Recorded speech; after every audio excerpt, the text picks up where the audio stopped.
तो फ्रेंड्स, आज की इस वीडियो में काफ़ी अच्छा नॉलेज देखने को मिलेगा। आज हम आपको बताएंगे कि आप जब बैटरी डिस्चार्ज करते हो तो आप कितना कंजप्शन कर लेते हो इलेक्ट्रिक का, और जब आपकी बैटरी चार्ज होती है उस समय आपकी जो बिल है, कंजप्शन है, वो कितना होता है।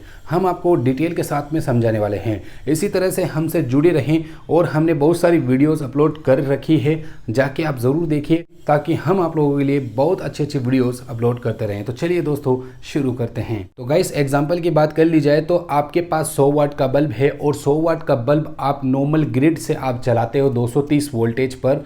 तो 100 वाट का जो बल्ब है वो आप 10 घंटे तक चलाते हो, तो उस कंडीशन में आपका जो इलेक्ट्रिक कंजप्शन और इलेक्ट्रिक यूनिट जो बनेगा वो 1 यूनिट बनेगा। जी हाँ दोस्तों, प्रति 1 यूनिट बनेगा 10 घंटे के हिसाब से, क्योंकि आपका जो वो बल्ब है 10 घंटे के अंदर 1 किलोवाट का लोड कंज्यूम कर रहा है। मान के चलिए आपके पास 1000 वाट का बल्ब है। 1000 वाट का बल्ब अगर आप 1 घंटे तक चलाते हो तो आपको 1 यूनिट का कंजप्शन देखने को मिलेगा। वहीं पर अगर आप 100 वाट का जलाते हो तो 10 घंटे के अंदर 1 यूनिट का कंजप्शन देखने को मिलेगा। तो यही कुछ एक कैलकुलेशन होती है। इसका एक वीडियो मैं आप लोगों के लिए अलग से बना के दिखा दूंगा। अभी हम आपको बताते हैं इन्वर्टर के ऊपर। आपके पास 150 एम्पीयर की बैटरी है, उसके ऊपर अगर आप 100 वाट का बल्ब जलाते हो और वो भी 10 घंटे तक चलाते हो तो उसका भी रिजल्ट सेम आएगा जो आपका नॉर्मल घर के अंदर आता है। तो 10 घंटे तक अगर आप बैटरी के ऊपर लोड चला रहे हो तो उसका भी 1 यूनिट कंजप्शन होगा। जी हाँ दोस्तों, जो एसी करंट होता है वो इन्वर्टर में भी होता है, एसी करंट होता है वो हमारे नॉर्मल जो घर के अंदर लाइट आती है उसके अंदर भी एसी करंट होता है। 10 घंटे अगर हम चलाएं तो इन्वर्टर के ऊपर आपको 1 यूनिट का कंजप्शन देखने को मिलेगा, और ग्रिड लाइन के ऊपर भी अगर 10 घंटे 100 वाट का बल्ब जलाते हो तो वहां पर भी 1 यूनिट का कंजप्शन देखने को मिलेगा। अब मैं आपको बताता हूं कि अब उस बैटरी को चार्ज करने की, क्योंकि 10 घंटे तक हमने 100 वाट के बल्ब से हमने 10 घंटे तक बैकअप लिया है और 1 यूनिट बना है। अब हम उसको चार्ज करते हैं। इन्वर्टर की बैटरी काफ़ी हद तक डिस्चार्ज हो जाती है, क्योंकि 150 एम्पीयर की बैटरी के ऊपर आप 100 वाट का बल्ब 10 घंटे तक चलाओगे तो उस बैटरी से जो खपत हुआ है वो 1 यूनिट का हुआ है। सबसे पहले हम डिस्चार्जिंग कैलकुलेशन निकालते हैं।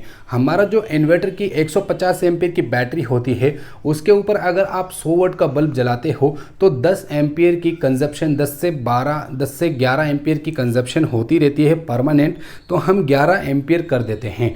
11 एम्पीयर को हम 10 घंटे से करते हैं इनटू, ठीक है। तो यहाँ पर हमारी जो बैटरी है वो 110 एम्पीयर की डिस्चार्जिंग हो गई है, यानी कि 150 एम्पीयर के अंदर से 110 एम्पीयर हमारा डिस्चार्ज हो चुका है। अब 110 एम्पीयर को हम वापस से चार्ज करेंगे, ठीक है। 110 एम्पीयर की बैटरी डिस्चार्जिंग होने पर हमें 1 यूनिट का कंजप्शन देखने को मिला, ठीक है। आपने ये चीज़ समझ ली है। अब यहाँ पर अब 110 एम्पीयर को हम वापस से चार्ज करना चाहते हैं तो वह हमारी जो इलेक्ट्रिक बिल है वह कितना होगा। तो यहाँ पर हमारा जो नॉर्मल इन्वर्टर होता है वो बेसिकली 10 एम्पीयर से लेके 15 एम्पीयर, बेसिकली 16 एम्पीयर जो है वो चार्जिंग करंट देता रहता है हमारी बैटरी को। तो यहाँ पर मैं 16 एम्पीयर लिख देता हूँ, ठीक है, और इनटू करता हूँ मैं यहाँ पर 14.2 वोल्टेज, क्योंकि इसका जो आउटपुट चार्जिंग करंट होता है वो 16 एम्पीयर का होता है 150 एम्पीयर की बैटरी के ऊपर, और 14.2 वोल्टेज का यहाँ पर चार्जिंग करंट चलता रहता है। तो यहाँ पे 16 इंटू 14.2 यहाँ पर मैं लिखता हूँ तो 227 वाट, यानी कि परमानेंट यहाँ पर 227 वाट का कंजप्शन होता रहता है हमारे इन्वर्टर से। यहाँ पर आप देख सकते हैं तो 227 वोल्ट का यहाँ पर कंजप्शन हो रहा है। पहले हम देखते हैं कि हमारी बैटरी कितने घंटे में चार्ज होगी, क्योंकि 227 वोल्ट आपको याद रखना है, 227 वोल्ट से हमारी बैटरी चार्ज हो रही है। अब यहाँ पर 16 एम्पीयर को हम यहाँ इनटू करते हैं। 16 एम्पीयर का करंट से चार्ज हो रहा है, और प्रति 1 घंटे से हमारी जो बैटरी है वो 16 एम्पीयर चार्ज कर देगी। तो यहाँ पर मैं 6 घंटे लिख देता हूँ, सॉरी यहाँ पर 7 घंटे लिखता हूँ। तो यहाँ पर जैसे ही मैं 16 इंटू 7 घंटे अगर हमारी बैटरी चार्ज होगी तब 112 एम्पियर यहाँ पे चार्ज हो जाएंगे, यानी कि हमारी बैटरी 7 घंटे के अंदर इस इन्वर्टर से चार्ज हो जाएगी। और आपको मैंने कहा था कि 227 वोल्ट आपको याद रखना है। 227 वोल्ट हमने यहाँ पर कैलकुलेशन कर लिया है। अब 227 वोट हमारा कितने घंटे चलेगा चार्ज, बैटरी कितने घंटे चार्ज होगी, 7 घंटे। ठीक है, तो हम इनटू करते हैं 7 घंटे, तो आप देख सकते हैं 1.5 यूनिट की कंजप्शन हो रही है। जी हाँ दोस्तों, इन्वर्टर को चार्ज यानी कि उसी बैटरी को चार्ज करने का जो कंजप्शन है 1.5 यूनिट का हो रहा है, जो काफ़ी गलत है। अब आपको यहाँ पर समझ में आ गया होगा, 100 वोट का बल्ब हम 10 घंटे चलाएंगे इन्वर्टर बैटरी के ऊपर, तो हमारा इलेक्ट्रिक कंजप्शन 1 यूनिट होगा। और यहाँ पर हम वापस से इस बैटरी को रिचार्ज करेंगे तो उस कंडीशन में 1.5 यूनिट का हमें इलेक्ट्रिक बिल पे करना पड़ेगा, यानी कि हाफ यूनिट यानी कि आधा यूनिट हमें एक्स्ट्रा बिल पे करना पड़ेगा, क्योंकि इन्वर्टर की जो एफिशिएंसी वगैरह जो होती है वो कम होती है। इस वजह से क्या होता है कि हमारा जो इलेक्ट्रिक बिल है वो थोड़ा ज़्यादा बन जाता है। ठीक है, और इन्वर्टर के कुछ कंपोनेंट भी रन करते हैं, इन्वर्टर का जो ट्रांसफॉर्मर होता है वो भी रन करता रहता है।